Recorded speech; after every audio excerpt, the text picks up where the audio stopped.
Hello Year 4. I'll be doing your reading lesson with you today, and then at the end of the lesson I'll be reading the next chapter of our class text. Chapter 9, The Big Fight.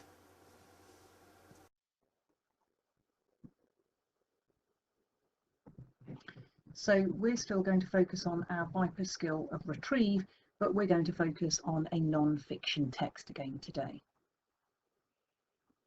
And in yesterday's lesson, Mrs. Price looked at the history of why people settled near rivers. And from the text that she looked at yesterday, the two main reasons that were highlighted in that text were people often lived by rivers because they could use boats to move things from one place to another. And that towns were often built where rivers were easy to cross, and that the river provided some form of defence or protection from attack. We're going to have a look at our tricky words today that we'll come across in the text. Let's see if we can read them together. We've got the words erected, original, medieval, aerial. Let's see if we can read those together. Erected, original, medieval, aerial. So the word erected means something has been built or put together. Original, it means the first one made. So in the text we'll find out about a bridge, and the original bridge was the first one made. Medieval is a time in history.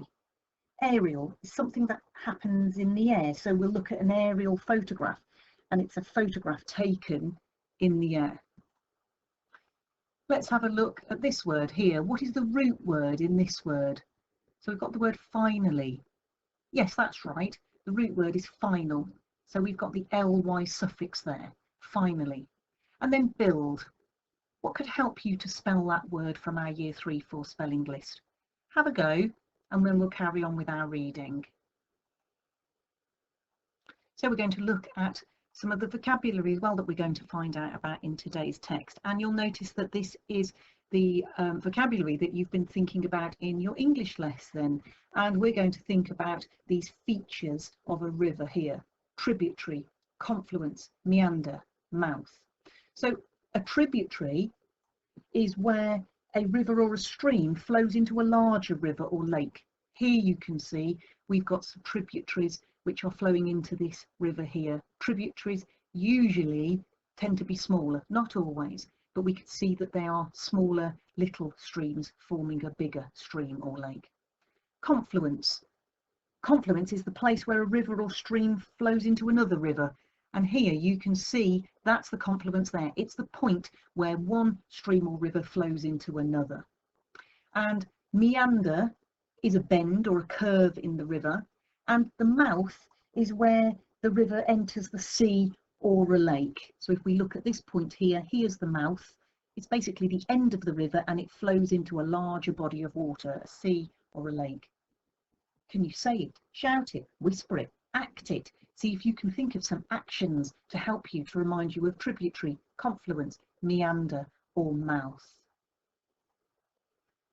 So in yesterday's learning, we thought about the history of why people settle near rivers. Today we're going to be thinking about rivers in modern times, rivers today, and we're going to look at some local rivers. I'm going to read the text to you now, and what I'd like you to do is follow through, join in if you can, and we'll find out about some local rivers today. Many people live near rivers today. In the Wyre Forest, we have two local rivers, the River Severn and the River Stour. The River Severn in Bewdley, the River Stour in Kidderminster. These are captions, and they tell us about what is going on in the photograph here. So here we can see the River Severn that flows through Bewdley. You may recognise these photographs if you've been to Bewdley. And here, this is the River Stour that flows through Kidderminster town centre. It was the River Stour that we thought about in our Igniter video. The River Severn. The River Severn is the longest river in Great Britain. It is 220 miles long. Its source is on the Plynlimmon Hills in Wales, and it has many meanders in the middle course. The River Severn. Bewdley is a town built on the banks of the River Severn. Bewdley Bridge over the Severn was built in 1798 by Thomas Telford. It was erected, remember that word means to be built, it was erected to replace the original medieval bridge that was swept away in the disastrous floods of 1795. So the original, the first bridge in medieval times, a time in history, and that was swept away. Here we've got a caption with this photograph, Bewdley Bridge as it looks today. So that's the modern bridge there. And here we can see Thomas Telford.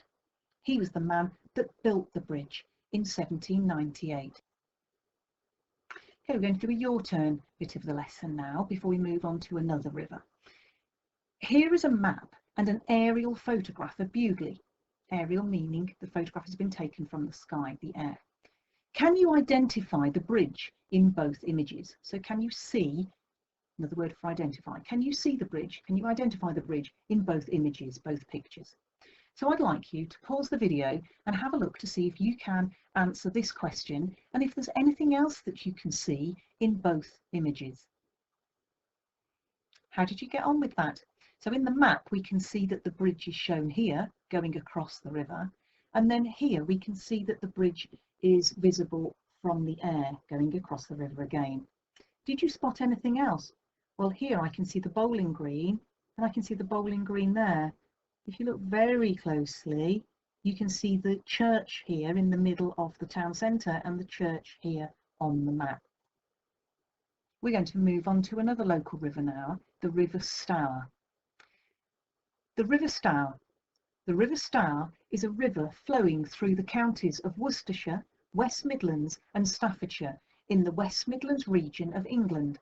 The Stour is a major tributary of the River Severn and it is about 25 miles in length. The source of the River Stour is located on the Clent Hills. Fascinating fact, the River Stour is a tributary of the River Severn. It does not have a mouth. It has a confluence in Stourport where it finally joins the Severn. You can see the confluence in this photograph and its location on the map. So here the photograph shows the confluence, and here the Stour flows underneath this bridge and it joins the River Severn here. If you remember, the confluence looked like a Y shape, didn't it, where one river or stream joins another. Here you can see it on the map, and I know that's quite small, but it's basically showing where the Stour joins the Severn and then it carries on as part of the River Severn. So it doesn't have a mouth like the River Severn does. It ends at a confluence.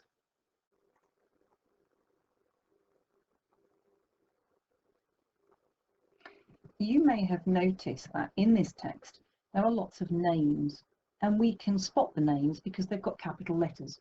So if we look at this page, we've got River Stour, River Severn.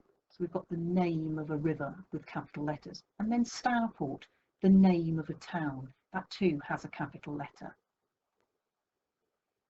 When we think of the name of a person, place or thing, we can call that a proper noun. And we're going to see if we can explore a bit more about proper nouns now. So we're going to look for some proper nouns in our text today. And when we are reading our text, if the word is a noun and it has a capital letter, it's the name of a person, place or thing. It's called a proper noun. So for example, Thomas, Kidderminster or River Severn. So we're going to play a game now. We're going to read the text again together, but this time, can you look out for the proper nouns? Remember, a proper noun is the name of a person, place or thing. It will have a capital letter. When you read a proper noun, can you jump or get up and sit down or do a star jump?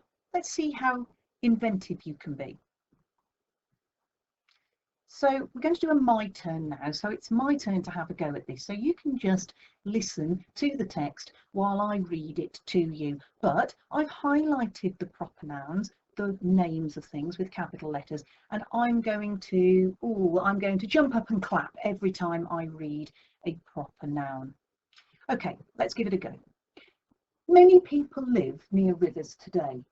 In the Wyre Forest, we have two local rivers, the River Severn and the River Stour.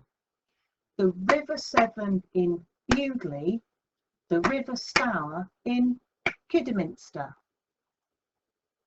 So every time I read a proper noun, I did something active.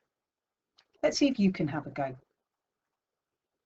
Okay, it's your turn to be active now. I'll do the reading, so that's my bit of the our turn, and your bit of the our turn will be to do a jump, a star jump or something like that. See how you get on. Are you ready? Let's go. The River Severn. The River Severn is the longest river in Great Britain. It is 220 miles long. Its source is on the Plynlimmon Hills in Wales, and it has many meanders in the middle course. How did you get on?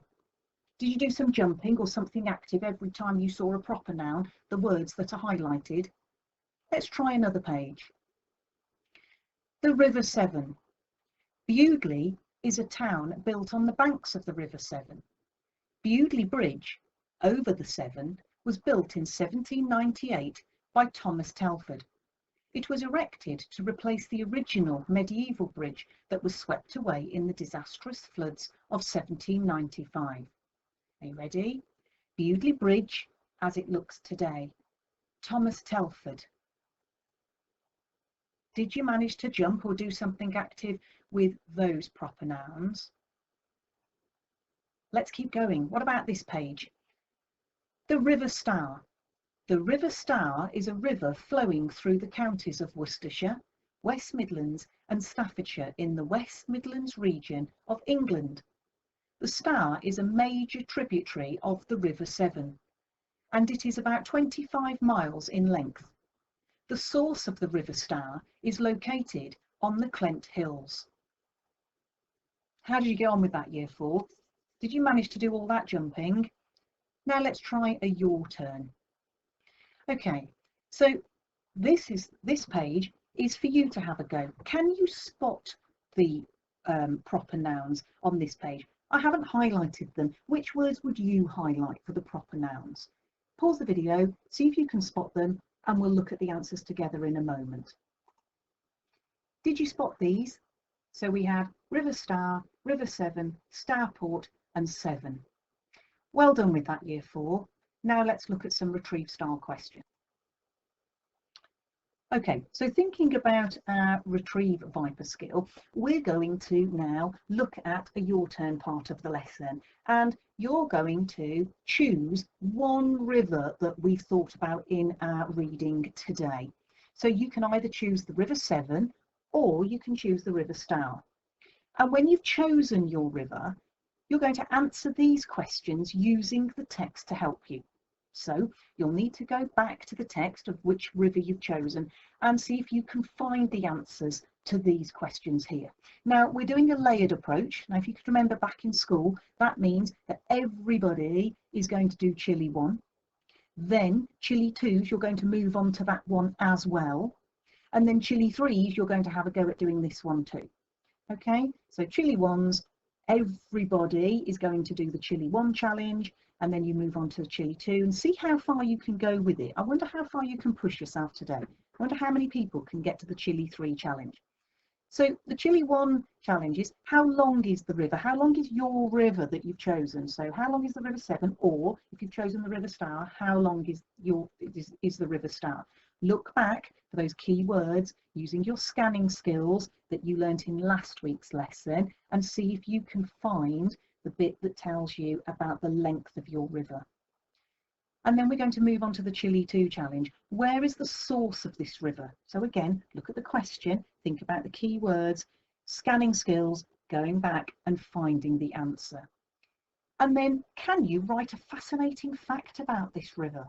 So look back, what have you found out about your river that's fascinating and a little bit different? And then we'll join together in a moment to look at the answers. So pause the video, have a go. Remember, you're doing a layered approach today. Okay, let's do a check part of the lesson now. So if you chose the River Severn, then these will be your answers. So how long is the river? Well, the River Severn is 220 miles long. Where is the source of this river? and that was in the Plinlimmon Hills. And did you find a fascinating fact? Well, it's the longest river in Great Britain, and that's quite fascinating to me. Is that what you found? If you chose the River Stour, then that river is 25 miles long. It's much shorter than the River Severn. The source of that river is in the Clent Hills, which isn't very far from here. And the fascinating fact about this river, well, it hasn't got a mouth, and it's a tributary of the River Severn. So it doesn't have a mouth like some rivers. It joins another river, the River Severn. Was that your fascinating fact, or did you think of something different? And to end our lesson today, we're going to think about a think question. Do you think it's a good idea to live near a river? What are your thoughts on that? Have a think, and Mrs. Price will carry on with that thought tomorrow. And now chapter 9, the big fight.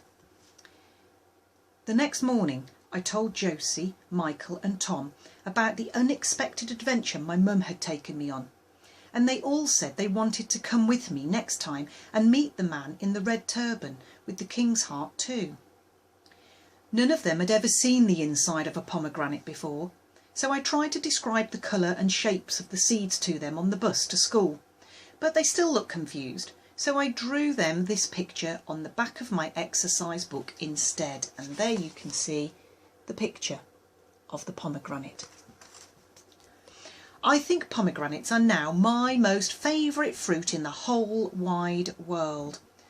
Not just because of the way they taste, but because of how they look. On the outside they look like extra shiny balls that have been dipped into a bucket of sunset colours. Like peach and pink and gold.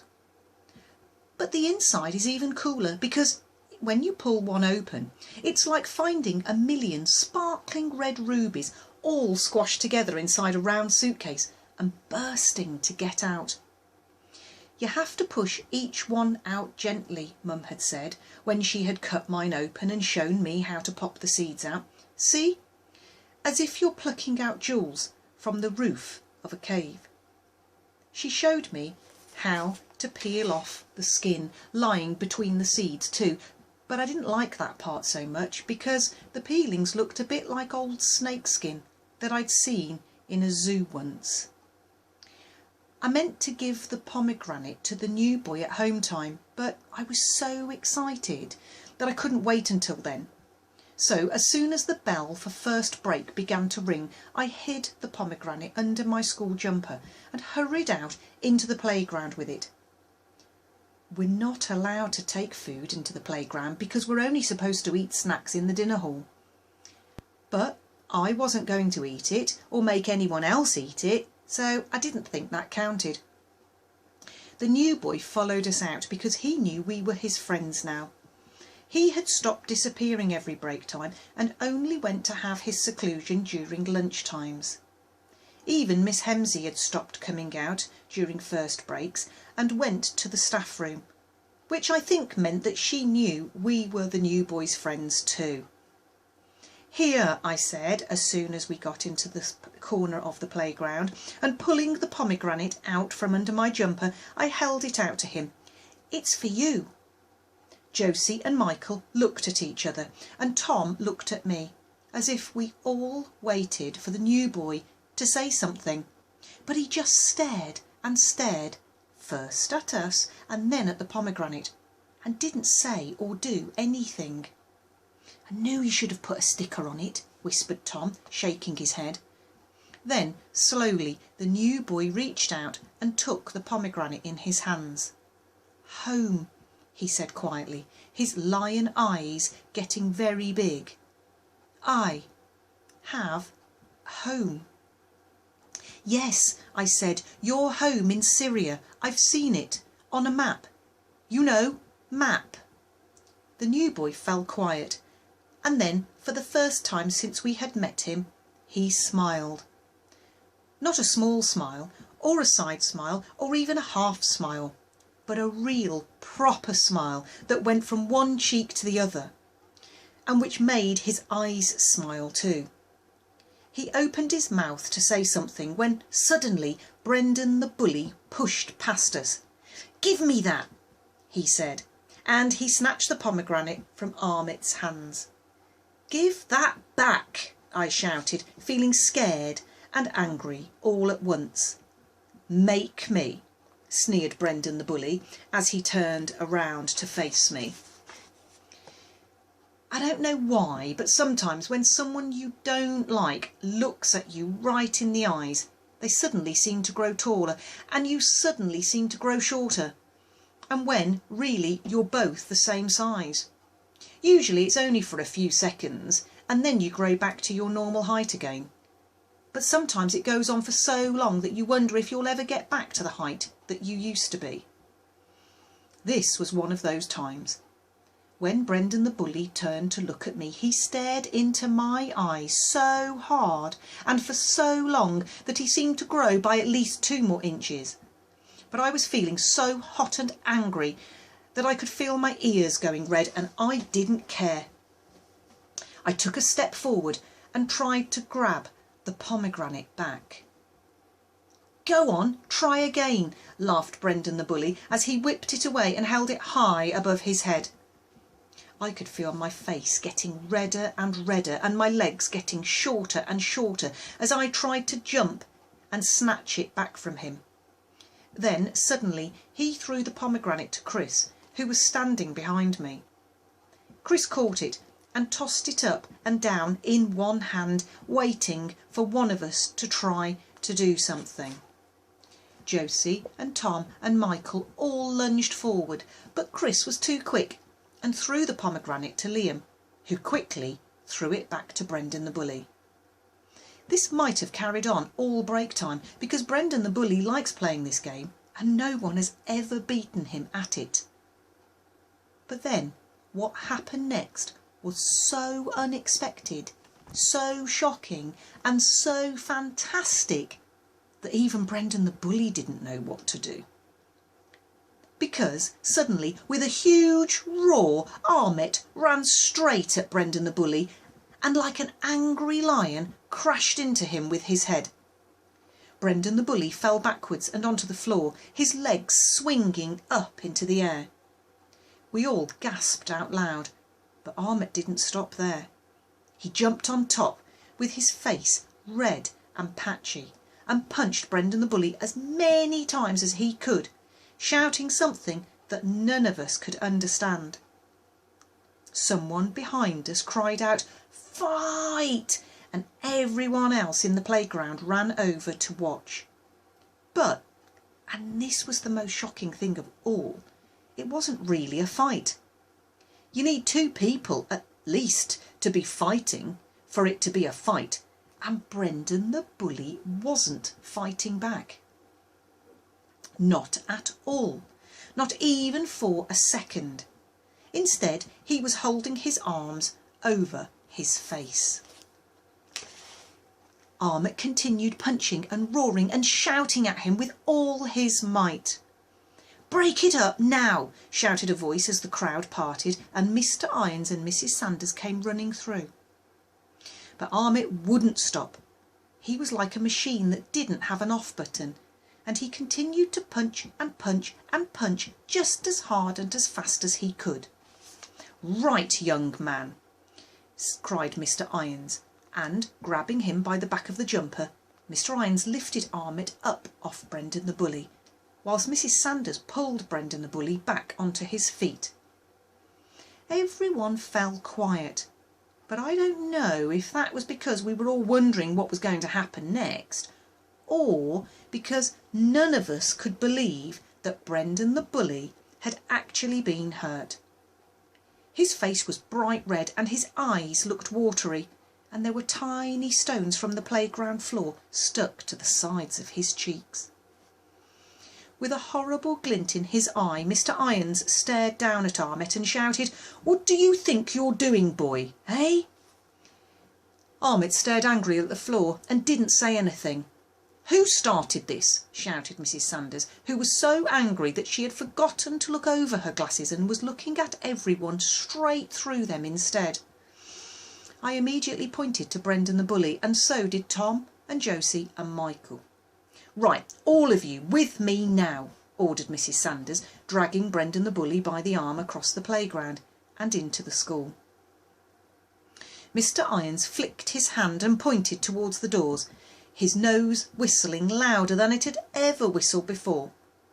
I followed Tom and Josie and Michael as we all hung our heads and made our way through the crowds.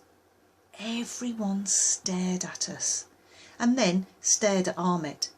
His face was even redder than mine, and his lion eyes were so big and wet it looked as if they were drowning.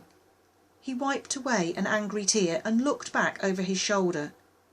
I looked back too, and saw lots of bright pink spots all over the ground. The pomegranate had smashed open, and all its ruby red seeds had been crushed beneath everyone's feet.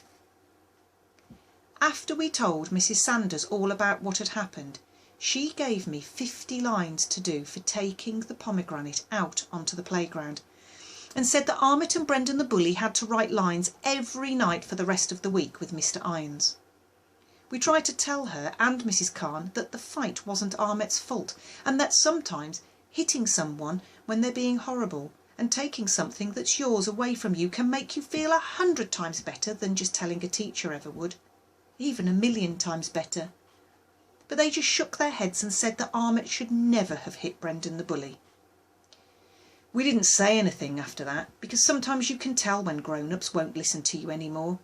Usually they say, "That's the end of it," or "I've said my piece," or "That's that." But teachers always say, "That's all. You can leave now." As we left, I told Ahmet that I was sorry for getting him into trouble, and that I would try and find another pomegranate for him. All he did was give me a nod and a thumbs up. I think it was his way of telling me not to worry, and that being able to roar like a lion on top of a bully was worth doing lines for. Even if it was hundreds of them, in a language that he didn't know how to speak yet. As we all went home that afternoon, we talked about the big fight and how Ahmet was going to be famous because he was the first boy ever to have beaten up Brendan the bully. "You wait and see," said Tom. "Everyone's going to want to be his friend now, even the cool kids." I guessed Tom was right, but it made me feel sad. If Ahmet made friends with the cool kids, that meant he wouldn't talk to us or play football with us anymore. There's a law that says cool kids can only ever hang out with other cool kids, and then they mustn't ever talk to us, except for when they're put in a group with us by a teacher. And I don't know who wrote the law, but Michael knows all about it. I guess his mum must have told him. But it turned out Michael was wrong about the law, because Ahmet never stopped being our friend, not even after he became the most popular boy in school for beating up Brendan the bully, and not even when all the newspapers in the world made him the most famous refugee boy on the planet.